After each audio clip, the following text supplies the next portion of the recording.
Bom dia a todos.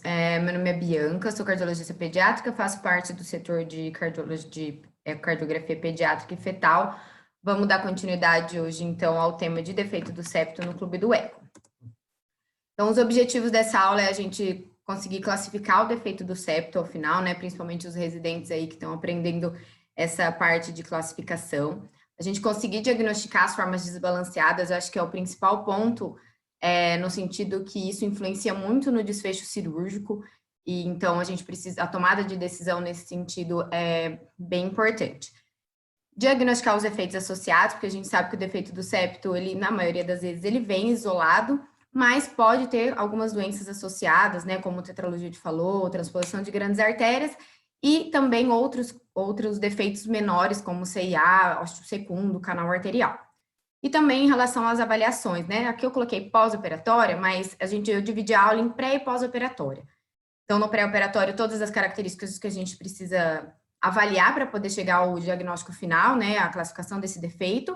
E a longo prazo e no pós-operatório imediato, que a gente vai conseguir o manejo dentro da UTI e também a longo prazo para a gente saber aqueles pacientes que têm um risco aumentado de precisar de uma reabordagem cirúrgica, ou seja, que não estão tendo uma boa evolução no ambulatório e que precisam aí, então, de uma segunda cirurgia.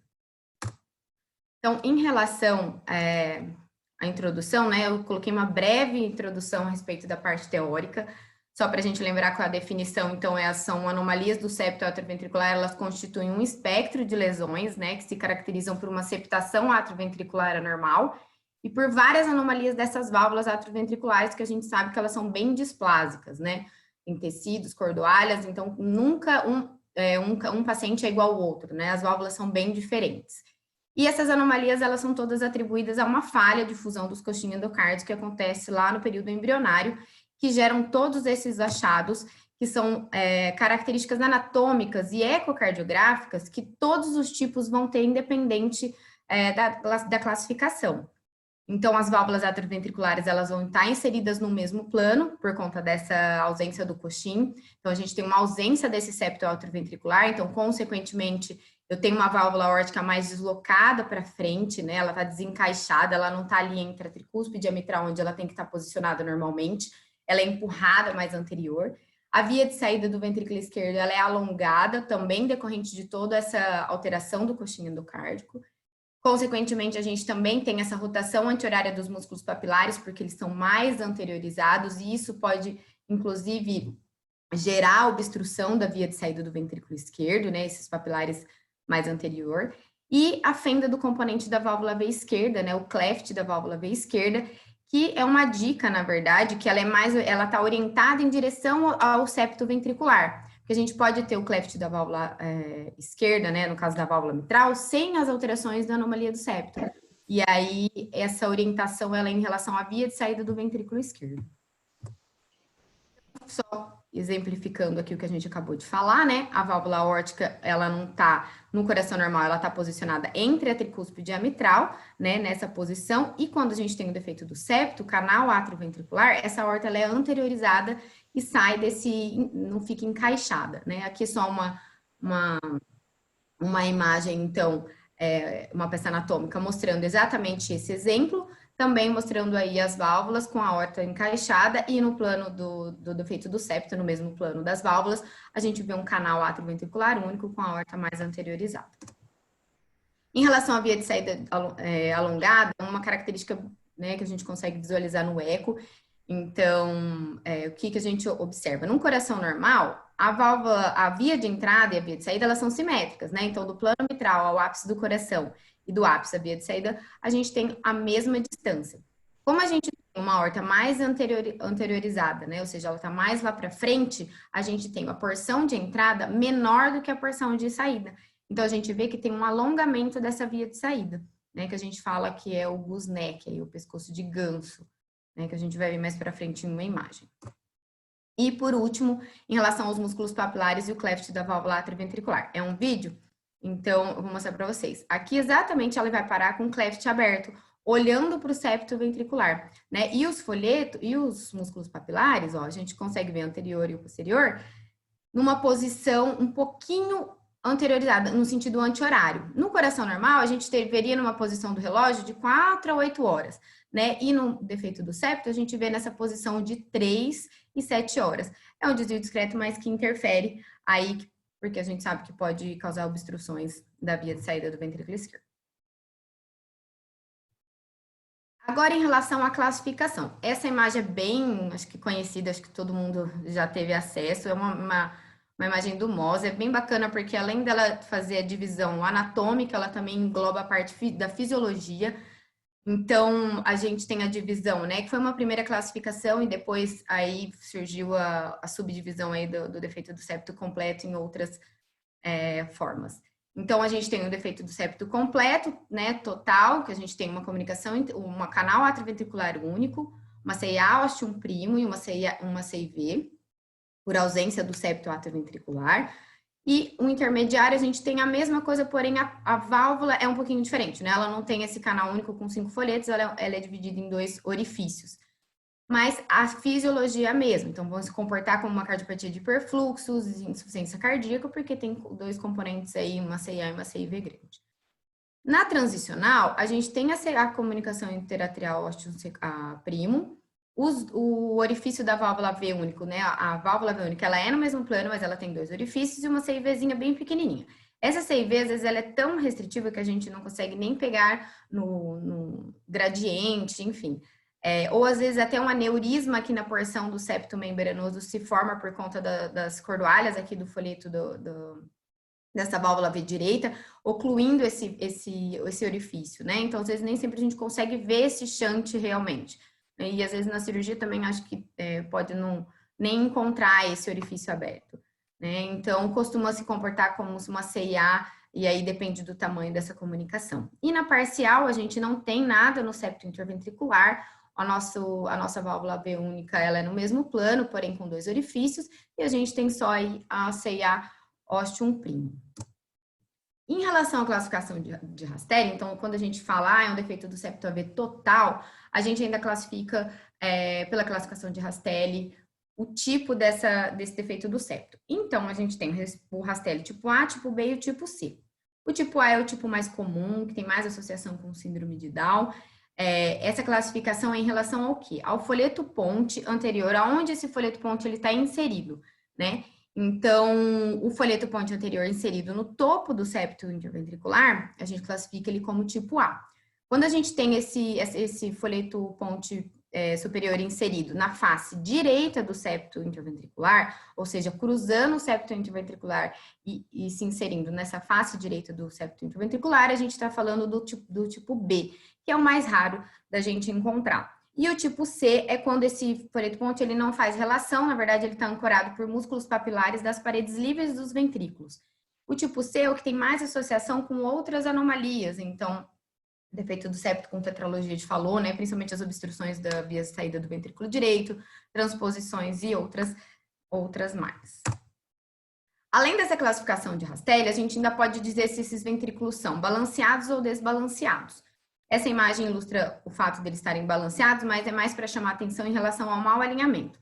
No livro do Dr. Talgueva, ele chama bastante atenção por conta que esses desalinhamentos do septo atrial com o septo interventricular, ele pode ser um sinal de que a gente está diante de um caso que pode estar, assim, de forma desbalanceada, porque esses desalinhamentos, ele dá trabalho ali para o pessoal da equipe cirúrgica de fazer exatamente aonde a divisão simétrica, mais simétrica possível dessa válvula, então aumentando o risco aí de lesões residuais, né, como a estenose e insuficiência dessas válvulas quando eles fazem o fechamento. Então é muito importante a gente estar atento a isso. Mas a classificação em relação a ela ser balanceada ou desbalanceada. As formas desbalanceadas, a gente pode ter predomínio de ventrículo direito ou predomínio de ventrículo esquerdo.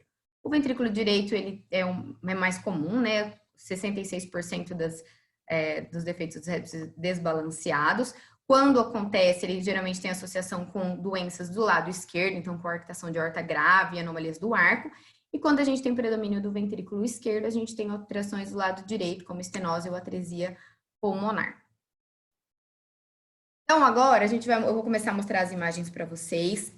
No livro do Dr. Talgueva também, que foi uma bibliografia que eu usei, e achei muito didático a forma como ele apresenta, são os pontos chaves que a gente precisa analisar no pré-operatório e no pós-operatório.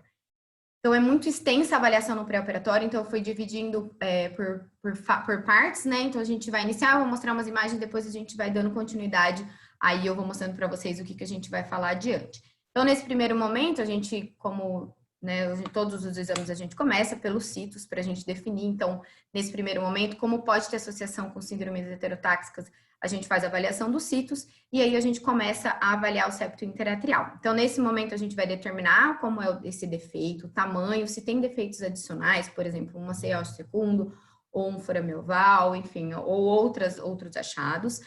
Determinar a mesma coisa da parte ventricular e vamos ver bem a anatomia do anel valvar, do anel atrioventricular, assim como as válvulas, as cordoalhas, conseguir classificar. É importante frisar que todos os estudos, né, eu vou mostrar 2 estudos para vocês mais para frente, eles utilizam a visão do subcostal como a principal corte para a gente poder classificar o Rastelli, avaliar o número de válvulas, né, de folhetos que essa válvula tem, as inserções, se tem alguma obstrução ou não, porque a gente acaba avaliando também a via de saída nesse subcostal. Então, é um corte bastante rico e com muitas informações. Tá? Além disso, a gente vai avaliar o folheto, a válvula veia esquerda, para ver se tem válvula em paraquedas, se tem duplo orifício e outros achados dos músculos papilares. Então, todos os defeitos do septo, então a gente vai encontrar uma CIA ostium primo, né? Então, eu consigo ver aqui nessa porção o fluxo vindo da esquerda para a direita, então aqui é o átrio direito, que é o átrio esquerdo, eu estou numa visão de subcostal, eu estou vendo o fluxo vindo, então, da esquerda para a direita, por uma comunicação mais baixa no septo, né? Quem já está mais acostumado, consegue ver o anel valvar se movimentando aqui, e a gente já chama a atenção, né, de uma CIA ostium primo.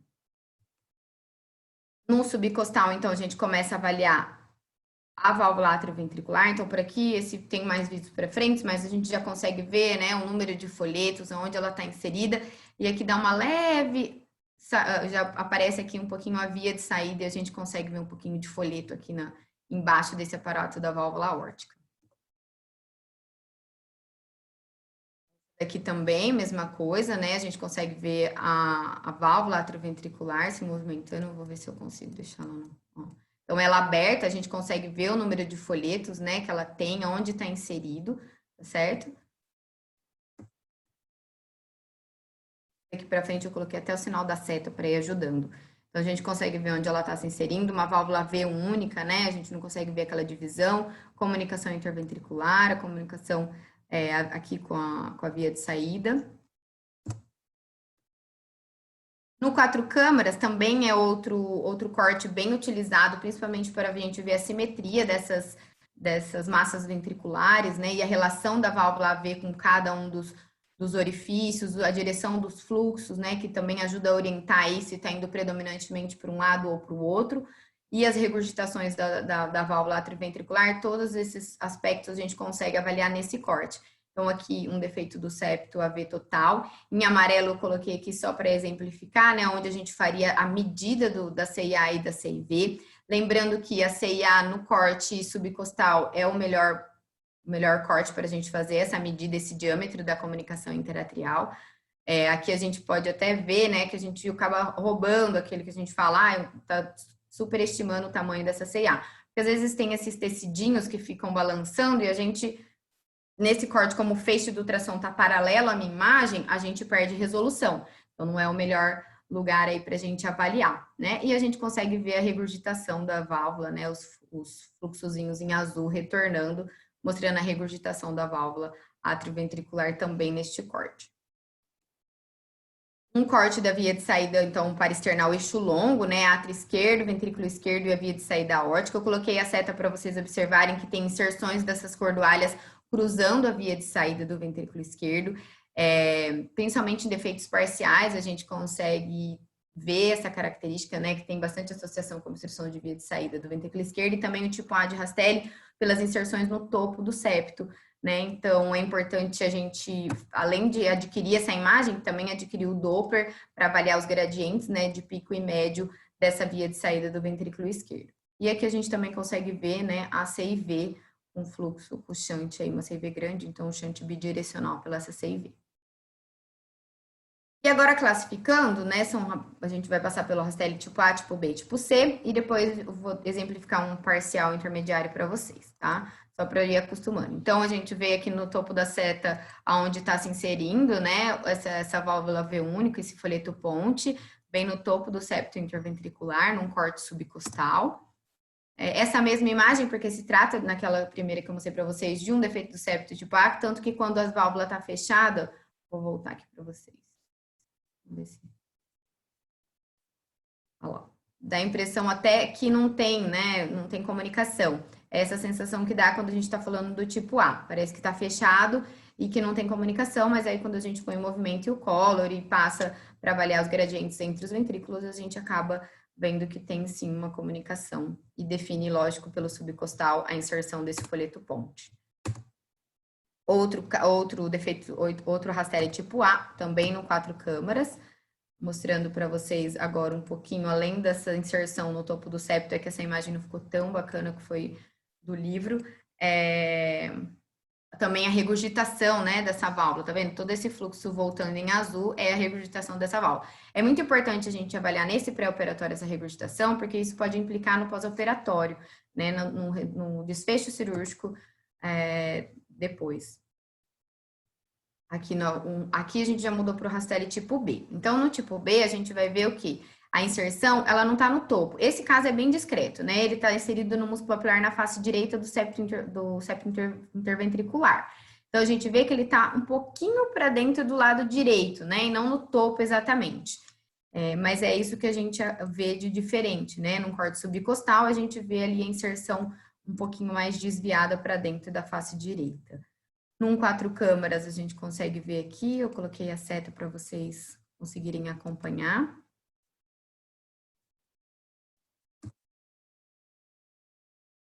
E o apical 5 câmaras. O apical 5 câmaras, além da gente conseguir avaliar a via de saída, né, para ver se tem obstrução ou não, a gente também consegue avaliar um pouco aí em relação às cordoalhas dessa válvula V comum. Então, é onde a gente adquire os gradientes, né, que fica mais bem alinhado aí para a gente saber se tem um gradiente de obstrução ou não nessa via de saída do ventrículo esquerdo. Tá vendo? Então, aqui é o ventrículo esquerdo e a aorta. Ai, gente, dá um segundo, deixa eu só conectar aqui. Tá acabando a bateria. Pronto. E agora, em relação ao tipo C, então, a gente vê a válvula atrioventricular, ela flutuando entre o septo interatrial e o septo interventricular, né? Então, a gente vê que ela está com as inserções nas paredes livres do ventrículo direito e esquerdo, com comunicações aqui interatrial e interventricular. Tá? Mais um caso de no apical 4 câmaras, né? Para a gente ver o tipo de rastelli, a gente vê que até tem bastante dilatação aqui do átrio direito do ventrículo direito, né? Então tem bastante repercussão, o septo até um pouquinho desviado aqui para o lado esquerdo, mas às vezes a gente tem que tomar cuidado, porque às vezes esses desalinhamentos é só por conta da sobrecarga volumétrica que esse lado direito está sendo submetido, né? Então ficar atento para essa afirmação se um lado é menor do que o outro fixo ou é por conta de uma repercussão já da doença, né? Acho que esse exemplo ficou bem, para ver bem essa válvula inserindo aqui, ó, cada uma numa região da parede livre do ventrículo. E a forma transicional, eu coloquei as duas setas porque em cortes diferentes, aqui a gente está num apical de 4 câmaras, ele está bem focado mais ali no septo para ver quando ele passa pelo septo interatrial nessa seta maior e depois na seta menor aparece a comunicação interventricular pequena. É bem sutil. Então, primeiro aqui é o ventricular. E aí ele passa pela CV.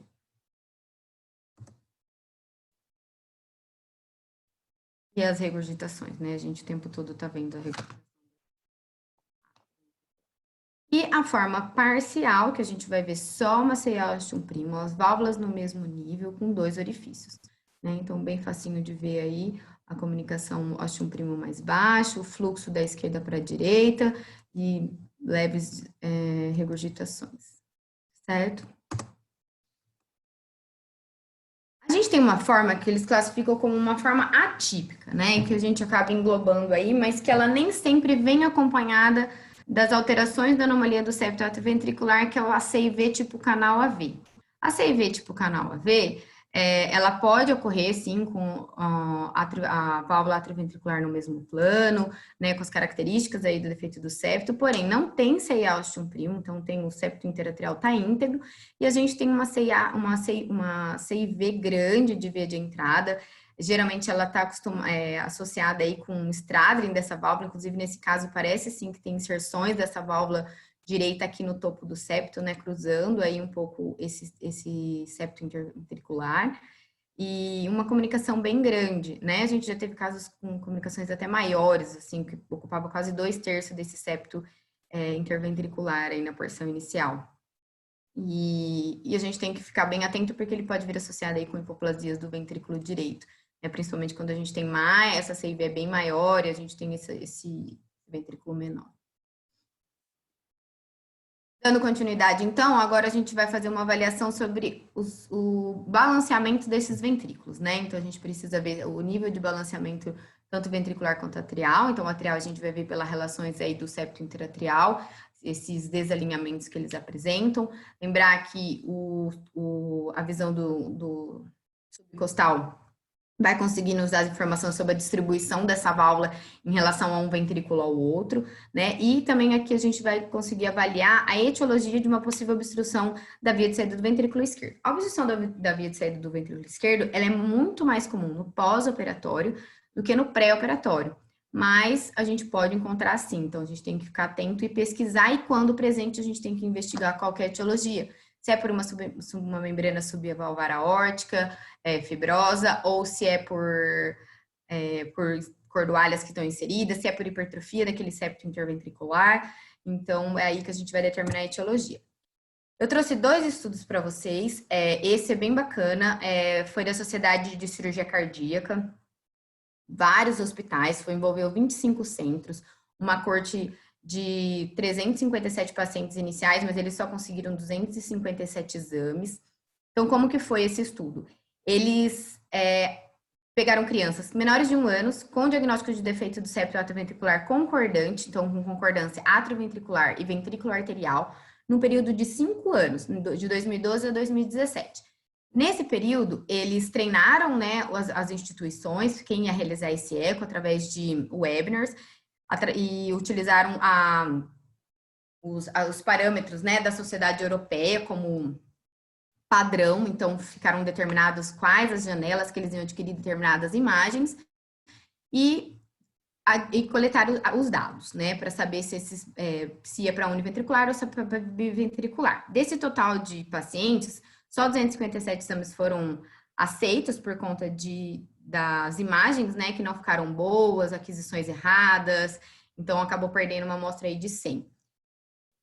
Desse total de pacientes, 48% era do sexo masculino e 80% tinha síndrome de Down. Entre os parâmetros que eles avaliaram foram 111 parâmetros qualitativos e quantitativos. Então, é bem descritivo, foi bem detalhado mesmo esse artigo.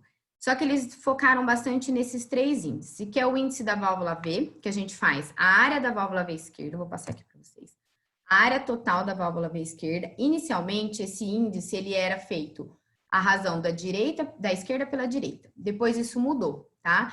Então, eles falam que é um índice modificado. Então, eu pego a área total da válvula V, eu divido essa válvula, então, septo interventricular, septo interatrial, divido o componente esquerdo e direito, e aí eu faço a razão da esquerda pelo total.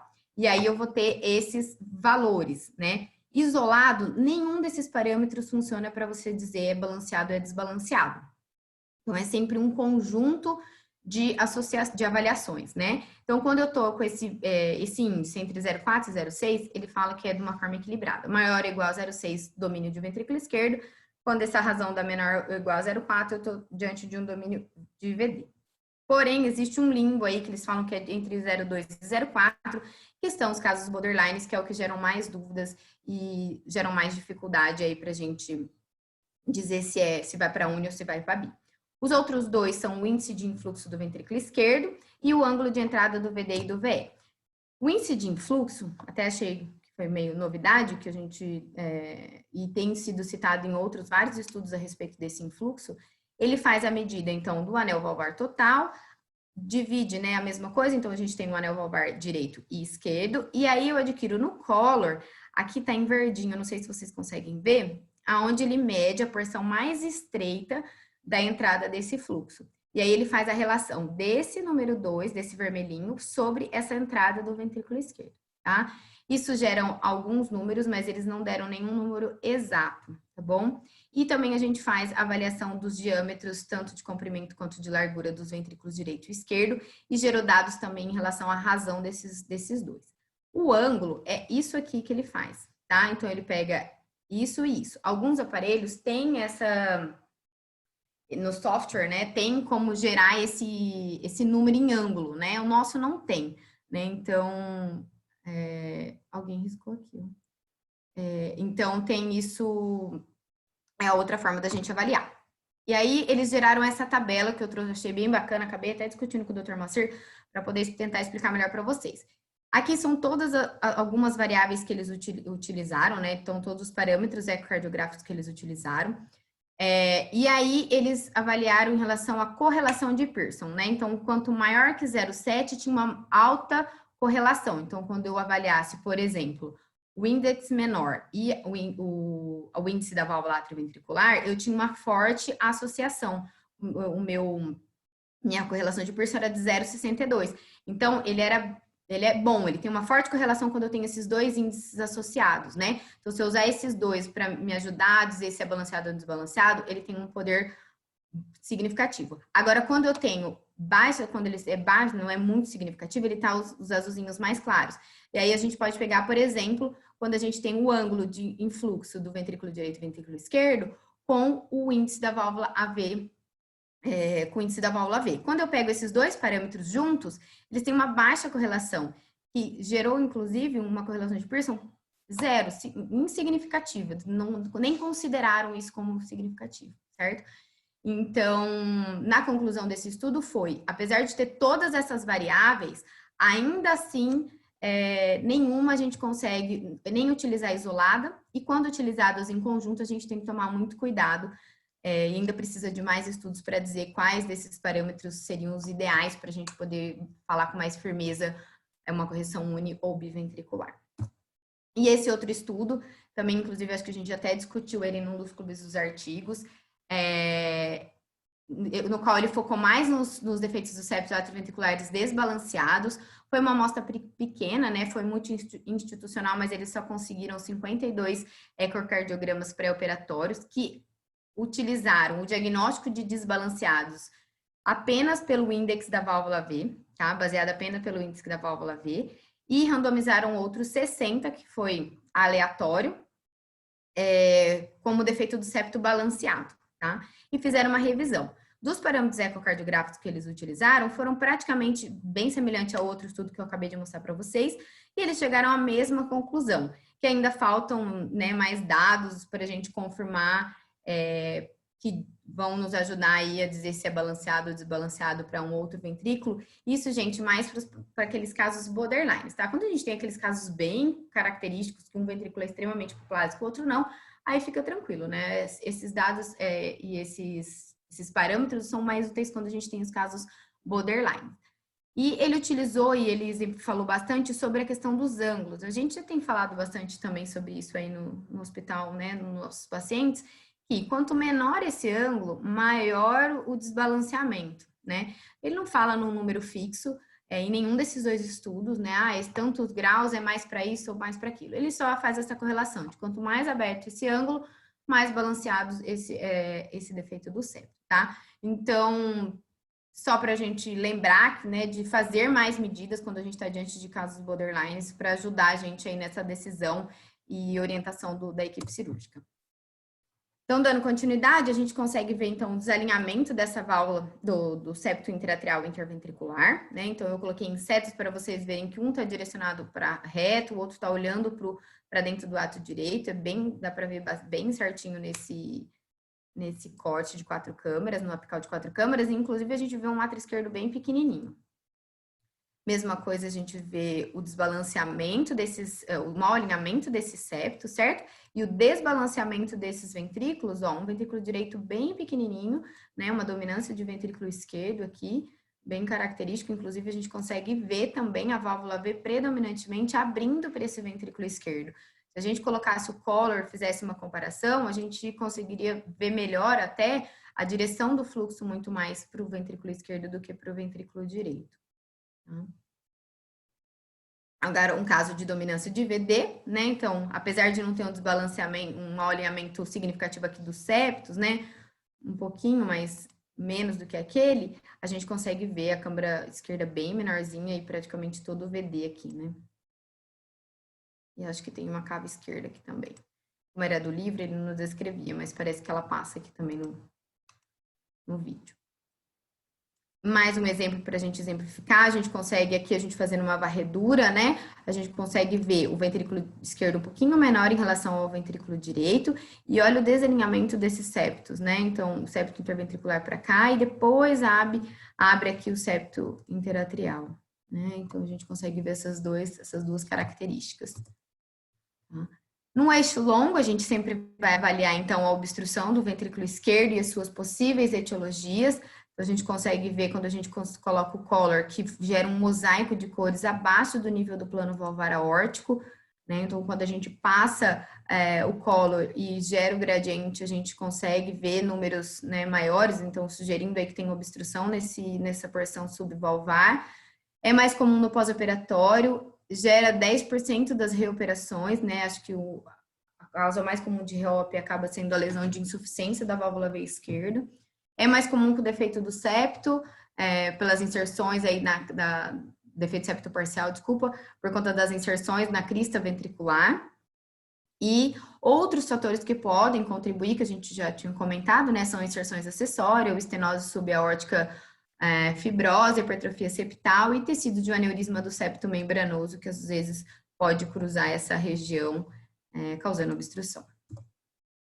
Aqui outro exemplo para vocês, também esse é do livro do Dr. Talgueva, era por inserções, né,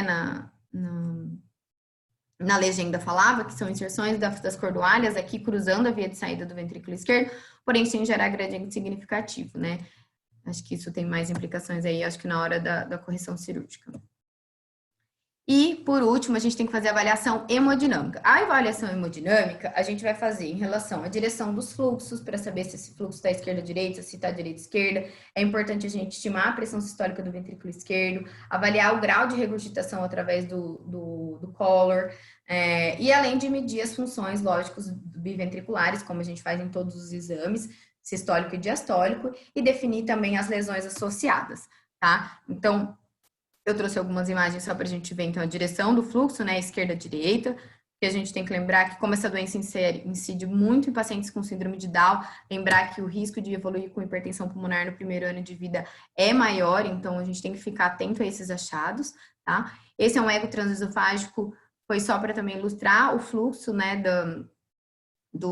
pela CIA, né, que está direita e esquerda também, né, a gente, da esquerda para a direita, perdão. Então, saindo do átrio esquerdo aqui no alto, vindo para o átrio direito, a gente vê um pedacinho de septo no meio, parece até que são dois septos, né, um ósteo primo e um ósteo segundo, mas isso às vezes é tão pequenininho que a gente considera um buraquinho só, né, e às vezes o pessoal do centro cirúrgico, da equipe cirúrgica fala, tinha uns tecidos no meio, a gente tirou e colocou o PET. Um defeito do septo total, né? A gente consegue ver regurgitações discretas aqui da válvula, principalmente do componente direito, e uma comunicação interventricular.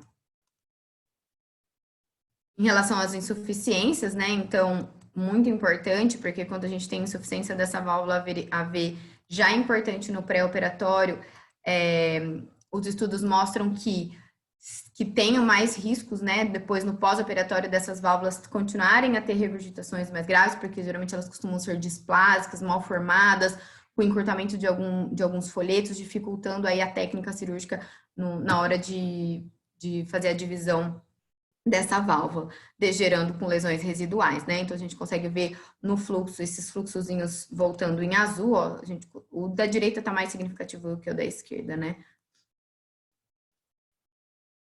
Essa é só uma figura mostrando para vocês, então, em relação aos fluxos nas vias de entrada, a importância, porque aqui, ó, o fluxo é predominantemente tudo para o ventrículo direito e para o ventrículo esquerdo tá bem pequenininho, né? Tá indo bem menos para esse ventrículo esquerdo. E, inclusive, a gente consegue ver os balanceamentos. A massa ventricular esquerda em relação à massa ventricular direita, ela é bem diferente. Também eu peguei do livro do Dr. Talgueva e a legenda falava de um caso de desbalanceamento. A gente pode ver todas as outras características, como o mau alinhamento do septo interatrial, um átrio esquerdo pequeno, e esse influxo para o ventrículo esquerdo muito menor do que o influxo para a válvula V direita. Em relação às lesões associadas, né, a gente já falou quais são as mais comuns, mas só revisando de novo, CEA secundo, persistência de canal arterial, tetralogia de Fallot, coarctação de aorta e síndromes heterotáxicas. Trouxe para vocês, então, essa imagem num subcostal, que a gente consegue ver, além do corte, né, da ceia ostium primo nesse corte subcostal, a gente vê o fluxo de um forame oval bidirecional aqui, certo? A ceia ostium naquele caso que eu mostrei para vocês. E eu não consegui uma imagem melhor, assim, para a gente ver o defeito um falou com defeito do septo, mas aqui a gente consegue entender. Aqui está a válvula atrioventricular, certo? O septo interventricular, e a gente vê a aorta cavalgando aqui, ó, né? Passando até um pouco mais esse septo interventricular. Era um caso de tetralogia de Fallot, não era de má anatomia, a gente consegue ver que a via de saída aqui do ventrículo direito não é ruim, né? Não tem obstrução, tá? Um canal arterial, então a gente num corte a gente está no eixo curto, né? Fazendo uma varredura, a gente vê então as inserções, a válvula V comum, ó, toda ela aqui, vai saindo via de saída, a PE e a PD. E aí a gente consegue ver o fluxo do canal aqui na ponta da seta vermelha, ele subindo no tronco pulmonar. E no pós-operatório? No pós-operatório, o que a gente precisa avaliar? A gente vai ter dois momentos no pós-operatório, como eu falei para vocês. No transesofágico, que é no pós-operatório imediato, lembrar de todas as alterações hemodinâmicas, né? O paciente está saindo de SEC, então às vezes as regurgitações elas são subestimadas. E avaliar a função, avaliar se tem defeitos residuais, dar bastante informações ao cirurgião a respeito das regurgitações, se ficou com componente de estenose ou não, e se precisa reabordar naquele momento ou não. Então, nesse momento, é bem crucial a gente avaliar com mais detalhes, né? Quando a gente está no pré-operatório no transesofágico, a gente acaba tendo as informações a mais que a gente dá nos livros que a gente lê, né? Qual é a informação melhor que você pode dar no transesofágico? É em relação a características dessa válvula V, que no transesofágico você pode ter mais informações. No pós-operatório, não. Pós-operatório, então, a gente vai ver se tem essas lesões residuais, tanto de shunts quanto de insuficiência, né? Avaliar a função desse ventrículo, ver como que está a função dos dois ventrículos e também avaliar o trato de saída aí para ver se não ficou alguma obstrução. Então, essa é uma imagem, eu vou mostrar o vídeo depois, mas a gente consegue ver já uma abertura reduzida desse ventrículo esquerdo. Também é do livro, né, do Talgueva. Na descrição falava de um caso de fechamento do cleft da válvula V e fechamento do septo e do septo interatrial. Um caso de defeito do septo AV parcial, que ficou com componente de estenose aí na V esquerda. Que o fluxo acelera na porção de entrada e ficou com uma insuficiência, pelo menos moderada. Uma insuficiência pós-operatório, né? Uma insuficiência importante, né? Para a gente ver a diferença de uma discreta moderada para de um grau importante. Então, o refluxo dessa válvula vai até o teto desse átrio. A gente vê falha de coaptação, né? Olha como eles cruzam um folheto com o outro, a gente vê esse folheto mais encurtado, não coapta, né? E aí é onde tem o componente de. Um caso nosso de um paciente que ficou muito tempo com a gente, precisou de uma cirurgia precoce por conta de insuficiência cardíaca que estava de difícil controle. E aí acabou que, lógico, né? Quanto menor a criança, às vezes mais difícil tecnicamente, e além da criança ter várias outras alterações, né? Um paciente com síndrome de Down, uma válvula muito displásica, que ficou com estenose do componente direito, né? E aí a gente vê um fluxo bem acelerado entrando dentro desse ventrículo direito, né? um gradiente que a gente tem que adquirir em todos os pacientes. Então, às vezes a gente tem essas lesões de estenose no pré-operatório, mas a gente precisa se atentar no pós-operatório, então adquirir sempre o gradiente, fazendo uma média de 3 batimentos. Então, aqui nesse caso, ele ficou com 8 de gradiente, 7,5, 8 aí de gradiente pela válvula V direita. E em relação ao ecocardiograma fetal, a gente está quase no final, tá, gente? O eco fetal, a gente não tem janelas bem determinadas, né? A gente vai fazendo, a gente adquire as mesmas imagens que a gente tem que adquirir no transtorácico. Às vezes, por conta do aparelho, a gente não tem uma resolução tão adequada para fazer uma classificação mais detalhada, mas as características básicas para a gente diagnosticar um defeito do septo, a gente tem que observar. Então, nesse primeiro caso, uma válvula atrioventricular, a gente vê uma válvula retificada, né? A ausência do septo atrioventricular, parece até quase um septo intraatrial aqui, a gente consegue ver uma membraninha balançando, certo? A inserção cordal, a gente consegue avaliar onde está sendo a inserção dessas válvulas, avaliar a presença da CIA e da CIV nas formas totais, né? Lembrar que uma dica, essa ausência do tecido do centro fibroso, né? Chama atenção para a gente. Avaliar os desalinhamentos, principalmente quando a gente está diante de isomerismo. Lembrar que quando tem isomerismo também a gente pode ter aqueles átrios únicos, que a gente não vê praticamente nada de septo. E lembrar de colocar o Doppler para a gente poder, pelo menos, quantificar o grau de insuficiência, tá? Outro caso, esse aqui passando um pouquinho mais até pela via de saída, então ele sai de 4 câmaras, o coração está deitado, o que está para baixo é a esquerda e daqui para cima é a porção direita. E a gente vê o cruzamento dos fluxos de via de entrada e saída, a gente vê um canal atrioventricular total. Outro caso bem certinho que dá para ver, 4 câmaras, depois ele cruza aí para um 3VT, né, para os 3 vasos, por corte dos 3 vasos, a gente consegue ver a simetria entre os vasos, são 4 câmaras. E esse aqui que eu achei que ficou muito bom, essa via de saída num fetal, né, bem aqui, ó, o pescoço do ganso, né, gente, ficou bem parecidinho, ó, então a gente vê bem certinho esse alongamento da via de saída do ventrículo esquerdo, certo? No ecotransesofágico, foi o que a gente já comentou, então no pré-operatório a gente vai acabar avaliando com mais detalhes sobre essa válvula atrioventricular, avaliar essa insuficiência.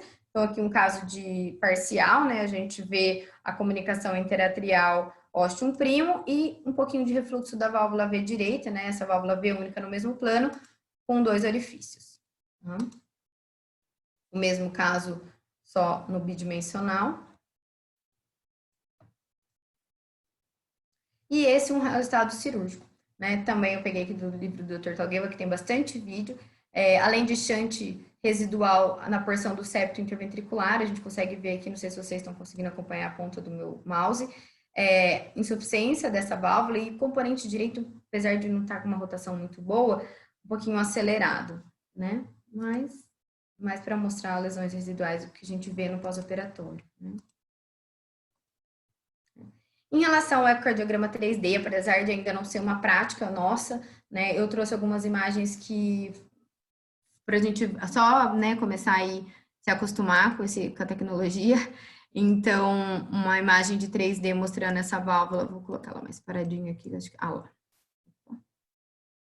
Aqui a gente consegue ver a válvula V única, né? Então ficou bem bonita essa imagem do canal atrioventricular. Em relação à válvula V, né? Lembrar que a gente pode ter várias alterações nessa válvula V esquerda, então, principalmente quando a gente tem defeito do septo AV parcial, então as mais comuns é quando a gente tem válvula atrioventricular esquerda com duplo orifício, ou a gente também pode ter também a válvula atrioventricular em paraquedas. A válvula atrioventricular com duplo orifício, ela incide em 2 a 5% dos pacientes. Lembrar que quando a gente soma esses 2 orifícios, eles são sempre menores do que se eu tivesse um orifício único. Geralmente, então, ela tem um componente de estenose em um desses orifícios, e os folhetos dessa válvula geralmente costumam ser bem espessados e displásicos. Quando a gente tem uma válvula bem paraquedas, significa que a gente tem um único músculo papilar onde elas estão se inserindo, porque o folheto mural esquerdo, ele geralmente é hipodesenvolvido ou ele está ausente, e também tem associação aí com estenose, né? Então, ficou bem bonitinho aqui, ó, orifício direito, né? Os 2 orifícios. Na ponta da seta. E um cleft da válvula veia esquerda, esse acho que foi o que eu tive um pouquinho mais de dificuldade para ver, mas a dica é olha para o septo interventricular, né? Então a gente consegue ver a aberturinha dele bem nessa porção. O vídeo é curtinho, mas dá para a gente observar também, tá? E por último, para a gente finalizar, como a gente vai fazer o segmento pós-operatório. Então, alguns aspectos importantes que a gente precisa acompanhar no segmento pós-operatório em relação à regurgitação ou estenose dessa válvula atrioventricular, né? O grau dessas lesões, se tem anomalias residuais atriais e ventriculares, o quão significantes ela é, e o diagnóstico lógico desde o período que está no pós-operatório imediato até depois no segmento. O grau de obstrução do via de saída do ventrículo esquerdo, que isso se já tem uma lesão no pós-operatório imediato ou surge nos primeiros momentos, primeiros meses, depois tem que fazer um segmento, porque pode ser uma das indicações de reoperação. Acompanhar a hipertensão pulmonar e disfunção dos ventrículos, tá? Lembrar que a insuficiência da válvula veia esquerda é a lesão mais comum. No POI, ela incide em 20%, só que desses 20%, 25% se recupera depois que acomoda toda a circulação, e 10 a 15% precisa de uma reabordagem cirúrgica, né? Então, é a razão mais comum para a gente indicar uma reoperação nesses pacientes. Lembrar do preditor pré-operatório principal, que eu falei para vocês sobre a insuficiência grave. Outros preditores são insuficiência significativa no intraoperatório, então logo que a gente termina lá, depois a SEC, dificuldade técnica, e a gente já vê que tem uma insuficiência significativa. A displasia dessa válvula atrioventricular, né? Então, quanto mais displásica, mais chance das lesões residuais, e às vezes a incapacidade de fechamento da fenda no período intraoperatório por alterações anatômicas dessa válvula. É isso.